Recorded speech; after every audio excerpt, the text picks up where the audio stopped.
انا سمعت ان انت عايز تعمل فيلم زي سيلفستر ستالوني او تعمل حاجه ليها علاقه بحياته.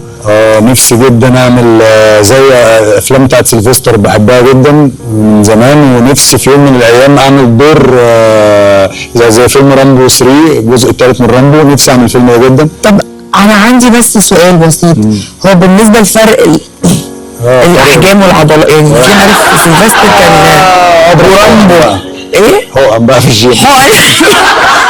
لا هو انا نفسي في كده، معرفش ممكن اوصل للجسم ده والفورمه دي في يوم من الايام لو اتمرنت ولا لا. بس بتتمرن فعلا؟ لا مستحيل، ما بتمرنش.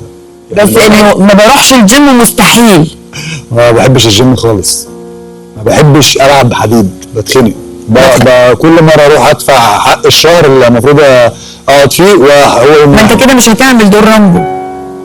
تقريبا مش هعمله، يعني هتعمل رامبو سيف خالص. هعمله رامبو بس هو لسه صغير وهو صغنون قبل الجيم. عايزاك تغني لي بتناديني تاني ليه بس بطريقتك انت. هحكي لك، انا كنت عامل في المسرحيه، كنت المفروض ان انا مراتي بتخوني، لا اله الا الله، فكنت عاملها كنت طالع من الدش فبقول بتحميني تاني ليه؟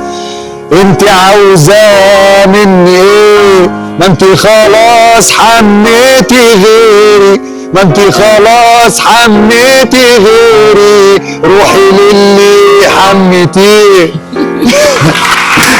كده حلو قوي.